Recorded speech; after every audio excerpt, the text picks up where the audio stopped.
Hello students, welcome to this lecture. In this lecture we will discuss very important article of quantum mechanics which is de Broglie hypothesis. इससे पहले बच्चों हमने दो experiment पढ़े हैं. First was photoelectric effect and second was Compton effect. इन दोनों experiments में फोटोइलेक्ट्रिक इफेक्ट और कॉम्पटन इफेक्ट में हमने लाइट की पार्टिकल नेचर सपोज की थी और साथ में हमने कुछ ऐसे एक्सपेरिमेंट्स पढ़े हैं जैसे हमारे पास इंटरफेरेंस हो गया, डाइफ्रैक्शन हो गया. इन चीज़ों को एक्सप्लेन करने के लिए बच्चों हम क्या करते हैं, लाइट की वेव नेचर लेते हैं. तो इसका मतलब ये हुआ लाइट पार्टिकल की तरह भी बिहेव कर रही है और लाइट वेव की तरह भी बिहेव कर रही है. तो हम लाइट की ड्यूल नेचर लेके चलते हैं. कुछ एक्सपेरिमेंट्स लाइट को एज अ पार्टिकल सपोज करके एक्सप्लेन होते हैं और कुछ जो हमारे आर्टिकल्स हैं वो एज अ वेव नेचर लेके एक्सप्लेन होते हैं. तो इसी चीज़ को एक्सटेंड किया स्टूडेंट्स डी ब्रोगली ने. तो उन्होंने बोला कि मैटर के जो कॉरस्पॉन्डिंग हम चीज़ों को पार्टिकल नेचर सपोज करते हैं तो उनके पास भी कुछ ना कुछ उनका वेव करेक्टर होगा और जो वेव्स होंगी मैटर के corresponding they are called as the matter waves और उनकी जो वेवलेंथ है उनको बच्चों हम बोलते हैं that is called as the de Broglie wavelength. इसी को बच्चों हम बोलते हैं de Broglie hypothesis. So what is the meaning for this? According to this hypothesis, material particles will also possesses wave character. ठीक है, मतलब अगर कोई मूविंग मटेरियल पार्टिकल है तो बच्चों उसके पास क्या है, वेव करेक्टर है. वो भी लाइट की तरह पार्टिकल की तरह भी बिहेव करेगा और उसे ये वेव भी बिहेव करेगा. तो अगर वो वेव की तरह बिहेव कर रहा है तो उसकी वेवलेंथ भी होगी और उसको नाम दिया हमने that is called as the de Broglie wavelength. और इस आर्टिकल में हम डी ब्रोगली वेवलेंथ का फॉर्मुलेशन एक्सप्लेन करेंगे. सपोज हमारे पास स्टूडेंट्स कोई फोटोन है, उसकी फ्रीक्वेंसी है न्यू. तो according to relation what we have, the energy is given by E is equal to h nu and I can also write down in terms of wavelength. We know that what we have relation C is equal to lambda nu and therefore nu is what, C by lambda. So I can put here nu, what is nu, this is C by lambda, so the energy is equal to EH C by lambda. Clear? So also if we suppose that हमारे पास जो photon है उसका corresponding जो मास है suppose that is the m, then according to this relation E is equal to mc square which is the relation given by the Einstein. So by comparing both the equations what I can write down, hc by lambda which is equal to mc square and therefore यहाँ से c से cancel हो जाएगा बच्चों और lambda हमारा उस side आ जाएगा. Lambda is equal to h by mc. इस रिलेशन को ही डी ब्रोगली ने अपने रिलेशन के लिए यूज किया. उन्होंने बोला अगर हमारे पास कोई मटेरियल पार्टिकल है, अगर उसका मास m है, मास of the particle is small m, velocity यहाँ पे बच्चों हमने लिया था फोटोन, फोटोन की वेलोसिटी होती है c, बट मटेरियलिस्टिक जो पार्टिकल है उसकी वेलोसिटी है v. Velocity of the particle is v. तो अगर हमने यहाँ पे h बाई mc लिखा है तो वहाँ पे क्या आ जाएगा, h by mb. So lambda according to de Broglie is what? This is h by mb. Clear? Where mv is what? M is the mass of the particle and v is called as the velocity of the particle. और हमने बच्चों पढ़ा है, we know that p is what? This is mb where p is momentum of the moving particle. तो हम इसमें relation क्या लिख सकते हैं बच्चों, this relation is also h by p. Clear? So from this relation अगर हमें मास पता है, वेलोसिटी पता है, तो we can find out the wavelength of the material particle. Clear? मतलब मटेरियल के कॉरस्पॉन्डिंग जो वेव होगी उसकी हम वेवलेंथ फाइंड आउट कर सकते हैं। अगर हमें directly momentum of the particle दिया है तो भी हम लैम्डा फाइंड आउट कर सकते हैं। ठीक है, मैं कुछ रिलेशन स्टूडेंट्स और बनाऊंगा ताकि जो हमें डिफरेंट जो न्यूमेरिकल प्रॉब्लम्स हैं या कंडीशंस में कैसे वेवलेंथ फाइंड आउट करनी है, तो उसके लिए हम कुछ फॉर्मुलेशंस बनाने होंगे। So we know that E is what? E is half mv², and kinetic energy of the particle, this is the mass and this is the velocity. If I multiply by m and divide by m, then there will be the formulation which is equal to half m² v² by m.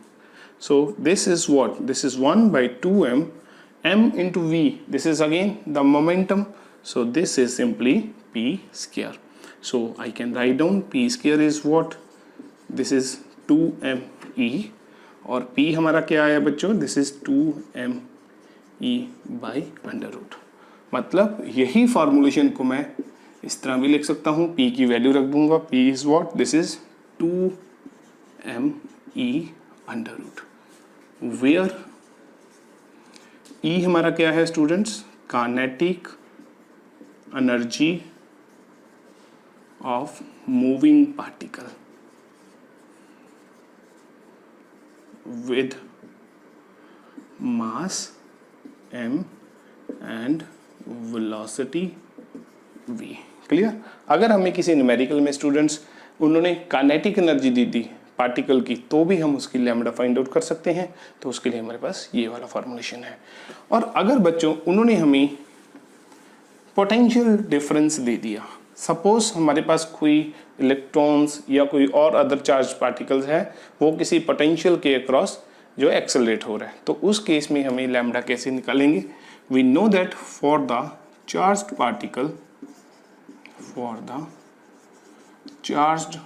Particle, the kinetic energy is what? This is Q into V। ठीक है, मतलब E is what? This is Q into V, where Q is what? This is the charge of the particle, and V is what? Potential difference applied. Potential difference applied. ठीक है, सो अब क्या करें? E की value वहां पे रख देते हैं, तो एक और फॉर्मूलेशन हमारे पास क्या आ जाएगा? This is equal to h by 2m, E की वैल्यू है Q into V। अगर हम बात करें फॉर द इलेक्ट्रॉन्स, तो हम यहाँ पे Q की वैल्यू E रख देंगे, फॉर प्रोटॉन्स अगेन E रख देंगे। सो इसी तरह से हमारे पास जो भी चार्ज आएगा उसकी वैल्यू हमने चार्ज की रख देनी है। इसके बाद बच्चों अगर हमने कोई न्यूमेरिकल ऐसा दिया है जहाँ पे उन्होंने हमें टेम्परेचर दे दिया फॉर द मूविंग पार्टिकल्स, बाकी कोई कंडीशन नहीं दी, तो भी हम उसकी लैम्डा फाइंड आउट कर सकते हैं। तो हमें पता है the kinetic energy of the moving particles under the given condition of temperature is what? This is 3 by 2 kT। Clear? ये हमने मैक्सवेल बोल्ट्जमैन से जो डिस्ट्रीब्यूशन ऑफ वेलोसिटीज में पढ़ा था। Kinetic energy is what? 3 by 2 kBT। K is what? चाहे आप kBT लिख लो चाहे आप K लिख लो, ठीक है। Where K is what? K is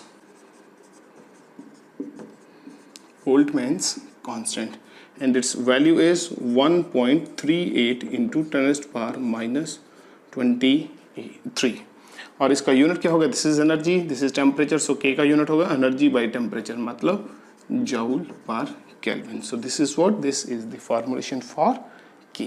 ठीक है, हमें वहां पे चाहिए E और हमें जो है इसकी formulation in terms of T लेके आनी है। तो हम क्या करेंगे स्टूडेंट्स? हम 2me की वैल्यू निकालते हैं वहां पे। 2me is what? This is 2m into E कितना है? 3 by 2 kT, ये 2 कैंसिल हो गया। So 2me is what? This is 3m kT, इस साइड भी अंडर रूट, इस साइड भी अंडर रूट। तो इस फॉर्मूलेशन को मैं ये भी लिख सकता हूँ, तो हमारा एक और फॉर्मूलेशन आ गया, this is equal to under root of 3m kT। तो these are the formulas to calculate the de Broglie wavelength। इस फॉर्मूलेशन में बच्चों अगर हमें मैं ये सारे पे ब्रैकेट लगा देता हूँ। अगर उन्होंने हमें मास एंड वेलोसिटी दी है तो हम ये फार्मूला यूज़ करेंगे। अगर सीधा मोमेंटम दिया तो हम दिस वन यूज़ करेंगे। अगर काइनेटिक एनर्जी दी है तो ये वाला फॉर्मुलेशन यूज़ करेंगे। अगर पोटेंशियल दे दिया तो ये वाला, और अगर टेम्परेचर दे दिया तो ये वाला। So this is very very important article. इसके ऊपर बच्चों आपको न्यूमेरिकल भी आते हैं, मैं 2-3 न्यूमेरिकल आपको करवाता हूँ। हाँ जी स्टूडेंट्स, इसके बाद हम 2 न्यूमेरिकल करेंगे। So the first numerical is what, estimate the amount of accelerating voltage. हम लिख लेते हैं, हमें क्या फाइंड आउट करना है, हमें V की वैल्यू फाइंड आउट करनी है। Of which electrons are to be subjected in order to associate them with an de Broglie wavelength of 0.5 angstrom. इसका मतलब क्या है बच्चों, मतलब 0.5 एंगस्ट्रॉम की वेवलेंथ के करस्पॉन्डिंग हमें कितना एक्सेलरेटिंग पोटेंशियल चाहिए वो हमें फाइंड आउट करना है। ठीक है, मैं एक बार आपको रिवाइज करवाता हूँ फिर से formulas. Lambda is what, this is h by p and it is also equal to h by mb and it is also equal to h by 2me। और हमने यहाँ पे E का एक फॉर्मुलेशन रखा था, this is Q into V। हमारे पास particle कौन से हैं, इलेक्ट्रॉन्स, तो मतलब Q हमारा कितना हो गया, दिस इज E। तो यहाँ पे हम फॉर्मूला रखेंगे H is equal to 2m EV under root. ठीक है, हम स्टूडेंट्स वैल्यूज रखेंगे। H हमें पता है, लैम्डा हमें पता है, दिस इज 0.5 एंगस्ट्रॉम, मतलब 0.5 इंटू 10⁻⁻10 मीटर। क्लियर, और अगर मैं इसको लिखूं, this is 5 into 10⁻⁻11 metre and H is what, this is 6.626 into 10⁻34 joule second. Clear, and E की वैल्यू हमारे पास कितनी है, this is 1.602 into 10⁻⁻19 coulomb. Clear, तो हमें बच्चों लैम्डा दे दिया, H पता है, 2 पता है, मास पता है, इलेक्ट्रॉन्स का चार्ज पता है, V हमें फाइंड आउट करना है। तो अगर हम देखें यहाँ पे दोनों साइड हम स्क्वायर कर दें, स्क्वायर करेंगे तो ये बनेगा lambda square is equal to h square by 4m, sorry this is under root है तो वो ख़त्म हो जाएगा, 2me इंटू वी। तो हमारा बच्चों V का फॉर्मुलेशन क्या आया, V को हम इस साइड ले आएंगे और लैम्डा स्क्वायर को नीचे ले जाएंगे। सो this is what, h square divide by 2me into lambda square. Clear, तो इस फॉर्मुलेशन में बच्चों हम वैल्यूज़ रखेंगे, हमारे पास जो भी अवेलेबल वैल्यूज़ हैं उनको हम रख देते हैं। सो पहले हम V की is equal to h square 6.626 into 10⁻⁻34 raised by 2 divided by 2. Mass of electron is what? Mass of electron is 9.11 into 10⁻⁻31. Clear? That is in kg. मैं यहाँ पे लिख भी देता हूँ, आप नोट कर लो, this is 9.11 into 10⁻⁻31 kg। Clear, charge of electron बच्चों कितना है, मैंने ऑलरेडी लिख दिया, 1.6 ही लिख लेते हैं इसको, into 10⁻⁻90। Clear, divided by lambda square, lambda हमारा कितना है 5 इंटू 10⁻⁻11 रेज्ड पावर 2। ठीक है, तो अब इन सभी वैल्यूज़ को बच्चों सॉल्व करके हम पोटेंशियल की वैल्यू निकालेंगे। तो हमारे पास पोटेंशियल की वैल्यू कितनी आएगी, V is equal to 6.626 power 2 into ये है 10⁻⁻34 पावर 2 बन जाएगा -68 डिवाइडेड बाई 2 है 9.11 और यहाँ पे है 1.6 इंटू यहाँ पे this is 5 square which is 25 into students power कितनी है, पावर इज 10⁻⁻31 और ये है 10⁻⁻19 और ये है हमारी 10⁻⁻22। क्लियर, तो मैं वैल्यूज़ को सॉल्व करता हूँ, हमारे पास कैलकुलेटर है, हम उसकी हेल्प लेते हैं। सो दिस इज 6.626 इंटू 6.626, ये हमारा ऊपर आया 43.90 और नीचे हमारे पास क्या है बच्चों 2 इंटू 9.11 इंटू 1.6 इंटू 25। सो ये हमारा आया नीचे, ये सारी टर्म हमारी आ गई 728.8 8। क्लियर। और पावर्स की बात करें बच्चों, दिस इज 10⁻⁻68 और नीचे की पावर्स दिस इज -31 और -19, दिस इज -50 और -50 और -22, ये बनेगा -72। और जब ये नीचे की पावर -72 ऊपर जाएगी तो ये बनेगा 10⁻72। क्लियर। तो हमारा कुछ आंसर बच्चों में ऊपर ही लिखता हूँ, तो हमारा आंसर कुछ इस तरह से आएगा। v इज इक्वल टू, अब मैं इसको डिवाइड करता हूँ, 43.90 divide by 728.8 and it comes out to be 0.06023 into ये -68, this is +72 and this is 10⁻⁴। ठीक है। तो हमारा जो डेसिमल है हम शिफ्ट कर सकते हैं 1 2 3 4, क्योंकि हमारे पास 10⁻⁴ है तो हम 4 जो है प्लेसेस शिफ्ट कर सकते हैं and it comes out to be 602.3 and the answer in volts. हमारे पास पोटेंशियल का यूनिट क्या है बच्चों, that is in terms of volt. Clear. So this is our answer. तो अब नेक्स्ट न्यूमेरिकल देखते हैं बच्चों। In the next numerical, what they have given, calculate the wavelength of the thermal neutrons at 27 degrees Celsius. They have given the temperature is what, 27 degree Celsius, and we know that अगर हमें numericals करने हैं तो हमें temperature चाहिए in the Kelvin scale, तो हम इसमें 273 ऐड कर देंगे and the answer is for the temperature 300 Kelvin. Clear. हमने पार्टिकल बच्चों कौन सा दिया उन्होंने, पार्टिकल इज न्यूट्रॉन। ठीक है। तो हमें पहले फॉर्मूला पता होना चाहिए, फिर हम देखेंगे हमें क्या क्या चीज़ें चाहिए। Lambda is what, this is h/p h/mb। हमें वो वाला फॉर्मूलेशन चाहिए जिसमें टेम्परेचर आता हो। एंड यहाँ पे एक और फॉर्मूलेशन था, दिस इज 2m/e², और हमने एक फार्मूला और डिराइव किया था, e की वैल्यू रखी थी 3/2 kT। तो वो वाला फॉर्मूला बच्चों हमारा आएगा h = 3m/kT²। तो हम ये वाला फॉर्मूलेशन यूज़ करेंगे। ठीक है। तो मैं लिख लेता हूँ यहाँ पे, हमारे फॉर्मूला क्या है, h/3m/kT²। तो मैं सभी जो पैरामीटर्स हैं जो मुझे पता है वो लिख लेता हूँ और जो नहीं पता वो भी लिख लेता हूँ। ठीक है। लैम्बडा बच्चों हमें फाइंड आउट करना है, this is the unknown parameter. Temperature मैंने ऑलरेडी लिख लिया, के की वैल्यू हमें पता होती है, दिस इज 1.38 × 10⁻⁻23 जूल पर केल्विन। ठीक है। और मास ऑफ न्यूट्रॉन, जो मास ऑफ न्यूट्रॉन होता है बच्चों, that is 1837 times larger as compare to the mass of electron. Mass of electron हम लेते हैं 9.11 × 10⁻31 kg, पर जो न्यूट्रॉन है उसका मास हम लेते हैं 1.67 × 10⁻27 kg। क्लियर। तो वैल्यूज़ रखते हैं, वैल्यूज़ रखने के बाद हमें लैम्बडा की वैल्यू आ जाएगी हमारे पास। सो h is what, h is 6.626 × 10⁻34 divided by √3 × m is what, 1.67 × 10⁻27. K is what, 1.38 × 10⁻23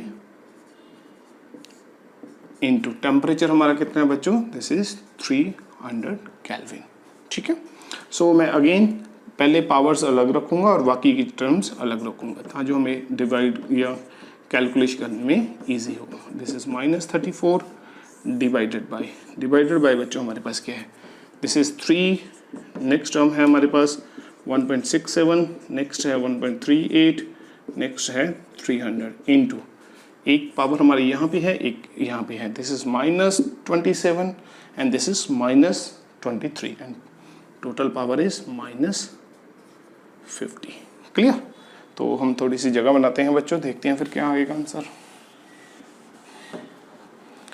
lambda is 6.626 × 10⁻⁻34 divided by, अब इसकी वैल्यू बच्चों निकालते हैं, this is 3 × 1.67 × 1.38 × 300 and this term is, ये सारी टर्म बच्चों कितनी आ गई 2074.14 अंडर रूट, और साथ में हमारे पास क्या आएगा 10⁻⁻50, और इसका जब अंडर रूट लेंगे बच्चों ये बनेगा 10⁻⁻25। ठीक है, तो अब जो अंडर रूट वाली रकम है इसकी भी वैल्यू फाइंड आउट कर लेते हैं। 6.626 into 10⁻⁻34 divided by this is -25, 20 under root of 2074.4 and this is what 45.54। Clear, तो अब इसको डिवाइड करते हैं। सो हमारे पास 6.626 divide by 45.54 and this is 0.1454 into बच्चों क्या है, दिस इज -34, दिस इज -25, और जब ऊपर जाएगी ये बनेगी +25, तो -34 + 25 this is 10⁻⁻9। Clear, and the unit is metre. ठीक है, सो मैं अगर 0.1 इधर शिफ्ट कर दूं, सो दिस इज व्हाट 1.45 इंटू, एक नेगेटिव पावर बढ़ जाएगी, सो दिस इज -10 मीटर। तो -10 मीटर बच्चों हमारा क्या होता है, हमने ऑलरेडी यहाँ पे लिखा था, this is -10 metre is angstrom, so 1.45 angstrom. तो हमारा आंसर बच्चों कितना आ गया 1.45 एंगस्ट्रॉम। इसके बाद नेक्स्ट न्यूमेरिकल देखते हैं। हाँ जी स्टूडेंट्स, इसके बाद हमारे पास नेक्स्ट न्यूमेरिकल है, find the de Broglie wavelength of an electron in the third Bohr orbits of hydrogen atom. तो इस न्यूमेरिकल में बच्चों उन्होंने हमें सिर्फ क्या दे दिया, n की value they the which is 3, जो हमारे पास क्या है थर्ड बोहर्स ऑर्बिट, किसका बच्चों, ऑफ द हाइड्रोजन एटम। ठीक है, और अगर हम बात करें फॉर द फॉर्मुलेशन, तो हमने फॉर्मूला क्या पढ़ा था, H/P H/mv H/2me under root, और हमने एक और पढ़ा था विच इज 3m की t अंडर रूट। हमारे पास अभी कोई फॉर्मुलेशन ऐसा नहीं है जिसमें हम लैम्बडा फाइंड आउट कर सके bye substituting the value of n, but हमें एक इनडायरेक्ट मेथड पता है फॉर द बोहर्स ऑर्बिट। हमारे पास इलेक्ट्रॉन्स की जो एनर्जी है we can find out by using this formulation. ठीक है, यहाँ पे नेगेटिव साइन भी होता है, बट नेगेटिव साइन को हम कैलकुलेशंस करने के लिए यहाँ पे ओमिट कर सकते हैं। ठीक है, छोड़ सकते हैं। So the energy for the third orbit is given by E3 which is equal to 13.6/9 electron volt, और इसकी हम वैल्यूज कैलकुलेट कर लेंगे। 13.6 divided by 9 and it comes out to be 1.51 electron volt. ठीक है, और E3 अगर हम कैलकुलेट करें इन जाउल्स, सो 1.51 इंटू 1.602 इंटू 10⁻⁻19, तो हमारा ये आंसर बच्चों कितना आ गया 1.6 से हमने मल्टीप्लाई कर दिया, so it comes out to be 2.41 into 10⁻⁻19 जॉल।